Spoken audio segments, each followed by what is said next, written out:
Yo, what up sa inyo dyan mga tol? Tara pag-usapan natin ang pahayag po dito ni Chief General Nicolas Torre III sa isang press conference nitong nakalipas na Lunes, Hulyo 21.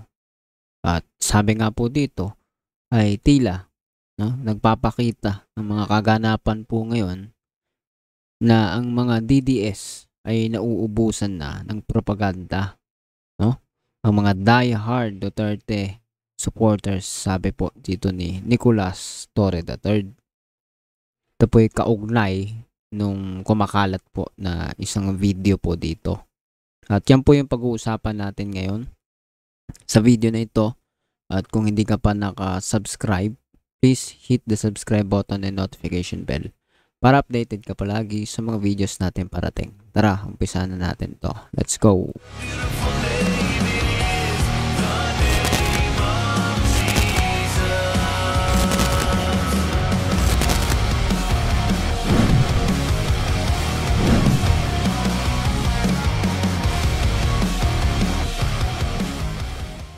Yo, so ayun nga na mga tol. Makikita natin dito sa description ng video ay sabi po, sinabi ni Philippine National Police o PNP Chief General Nicolas Torre III sa isang press conference ngayong Lunes, Hulyo 21 na naubusan na ng propaganda ang mga Duterte diehard supporters o DDS.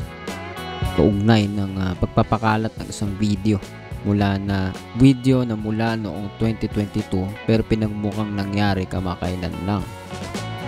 So aniya, wala na silang nakitang masama ngayon na kasing sama nung panahon nila, sabi ni Torre, no?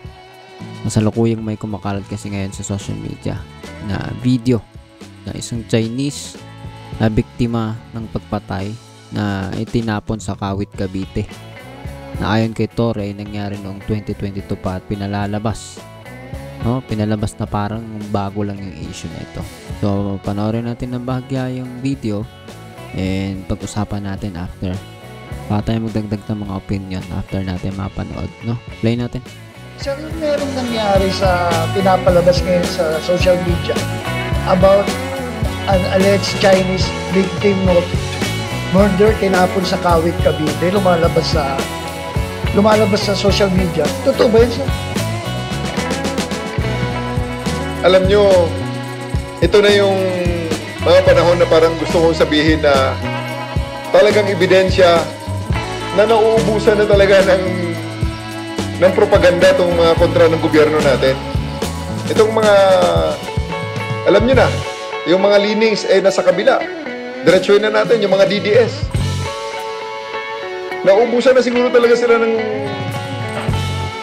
ng bala na mga malalaking kontrobersya na mga insidente. Kaya yan, 2022 pa nangyari yan eh. Hinuhukay, literal na hinukay sa baul para palabasin lang na para bang bago. Kasi wala na silang nakitang masama ngayon na kasing sama nung panahon nila. Yan ang long and short of it. Matagal na nalinlang ang Pilipino dyan. Hanggang ngayon, lilinlangin pa rin ang Pilipino. Pasensya sila. Their word against the word of the internet.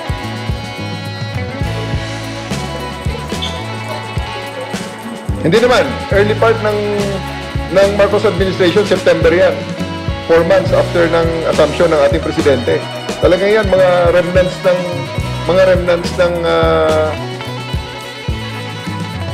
hangover ng previous administration.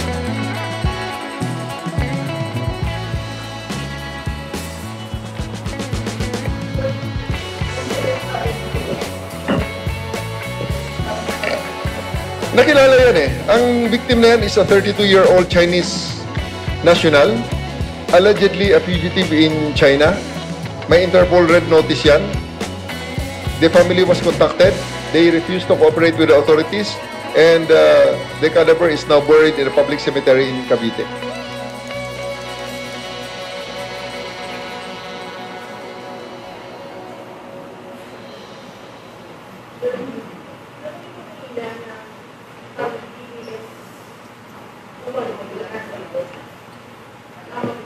Sa ngayon kasi talaga, makikita mo naman yung mga posters na yan eh.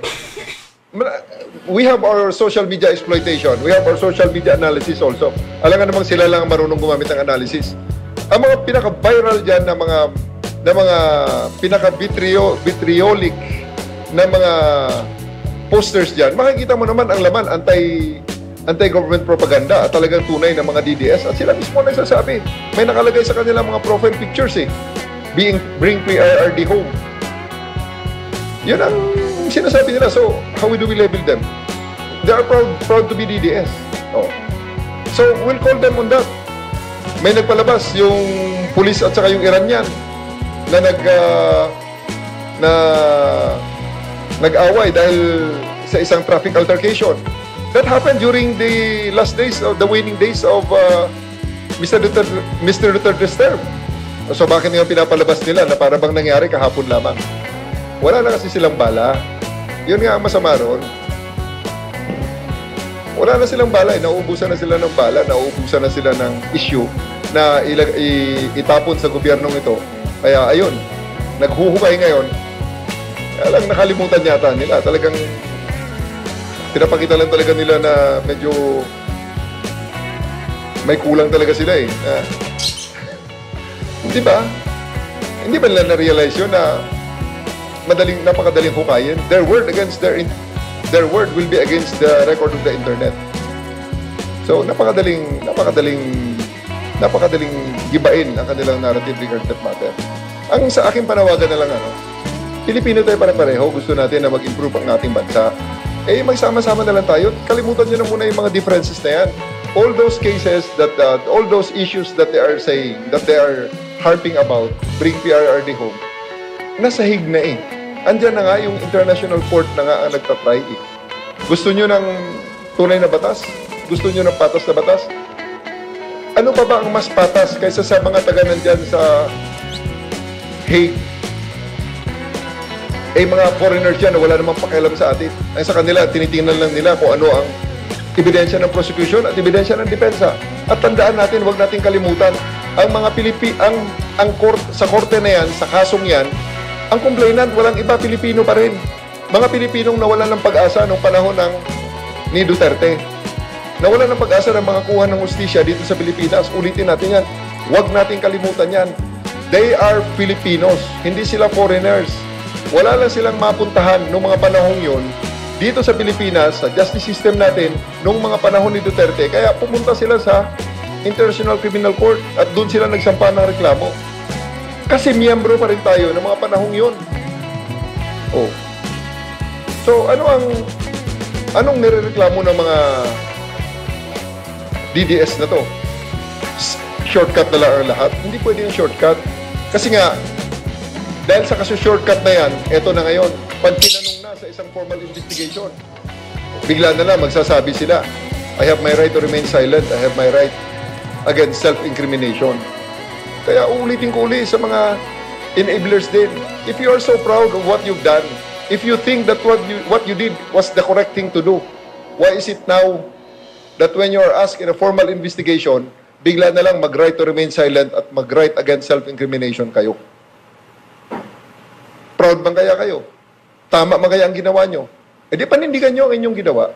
Sabihin nyo kung anong inyong ginawa, aminin nyo. Pero deep in their heart, alam nila, that's not moral. That's not the true dispensation of justice. And that's why they cannot defend it in an open public discourse. Alright mga tol, so ayan po ang mga pahayag po ni General Nicolas Torre III sa isang press conference. So kayo, ano bang masasabi ninyo dito? No? Sabi sa comment section, no? Maliwanag pa sa sikat ng araw ang paliwanag mo, sir. I salute you. Great job, PNP Chief Gen Torre. God bless you always. Go, General Torre. We are with you. God bless po. And ingat ang kanya palagi. I did not vote for PBBM, but I certainly am beginning to like his actions, most especially his choosing of Gen Torre to be the PNP chief. He's a gem of an officer. So ayan mga talo, ilang mga komento dito. almost lahat ay positibo yata, no? Sa ngayon, bago tayo magpaalam mga tol, no? Dito ko lang yata nakita na direkta mga DDS ang pinatatamaan na po dito ni General Torre, no? The third, Nicolas Torre the third, ito sa press conference na to. Dahil siguro nga may mga basehan na sila. Alangan naman daw na ang marunong lang mag-analisa, meron lang diyang kakayanang magkaroon ng mag-a-analyze kung ano yung totoo at hindi, sila lang mga DDS. Syempre lalo din po yung ating gobyerno, meron din naman po yan, no? Ako po naniniwala dahil tayo po ay pro-government. Sabihin, basta tama po yung ginagawa ng gobyerno, suportahan natin. So, may mga mali, may mga kumbaga flaws, may imperfection, given yan. That is very given, and law pa rin yung mag-prevail dapat. Dahil yan po ay tatag din po ng Diyos, yung gobyerno. Excuse. Na dapat supportahan po natin at hindi maging anti-government. Kasi ang nangyayari po ngayon, no, pagka DDS ka, syempre pro Duterte ka at porke ang nakaupo na nasa kasalukuyan ay si Bongbong, which is tila naging mortal na kalaban ng mga Duterte, anti-government ka na. Magkaiba po yun, no? Ang gobyerno nag-i-exist yan kahit wala pa si BBM o kahit wala pa ang mga Marcoses, no? At dapat sinusuportahan po natin ating pamahalaan, especially dun sa paggawa ng tama. At dito po sa sinasabi po ni Nicolas Torre III, Sir PNP Chief, no? With all due respect sa bawat isa, hindi po masama ang kanya sinasabi. Dahil tama nga naman, logically speaking, maiintindihan mo na ang pinuntahan sa ICC ay hindi yan magiging bias dahil wala yung kinalaman outside of our country yan. Hindi yan mai-influensyahan basta-basta, no? Although possible yan, di ba? Dahil mga tao din yan, pero mas malaki chance na doon na maging fair ang batas. Dahil sa bansa po natin, talamak po ang corruption at talamak po ang pag-idolize ng mga politiko. Siguro hanggang dyan lang po muna tayo, no? Whether DDS ka or Bongbong Marcos supporter ka, ayan po ay hindi po. Ako po ay gusto kong timbangin palagi kung ano yung tama sa sinasabi nila. At ang pagiging mga pro, no? Kung pro Marcos ka, pro Duterte ka, o anong kulay ka, ako po dun po ko against sa pagiging bias at pagiging, yung tawag dito, hindi patas, fair. Dapat gumita po tayo palagi para matimbang, no? Diba po ang timbangan lagi may sentro yan, no? Hindi pwedeng walang sentro ang timbangan dahil diba hindi ka makakatimbang kung ano yung mas mabigat.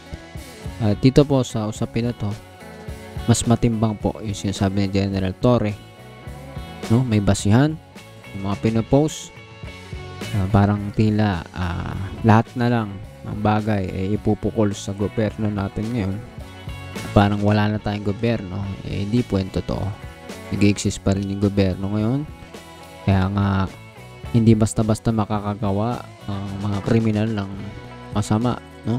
Although marami at talamak yan, lalo na sa ating bansa, hindi yan basta-basta mangyayari, no? Kumbaga masyadong malaki na lang din ang populasyon natin, kaya siyempre marami rin tao at kriminal kasama po sa buhay yon, at ang Diyos po ang bahala doon. Nawa ay maging maayos po ang ating bansa, ang ating gobyerno, no? Ating pamahalaan, at hindi na po maging gaya po ng mas masasamang pangyayari ng mangyari sa ating bansa, kundi maging maayos po, no? Ikaw, ano masasabi mo dito? Comment down below, at do not forget to hit the subscribe button para updated ka palagi sa mga videos natin na parating. See ya ulit sa susunod na video. susunod na video. See ya.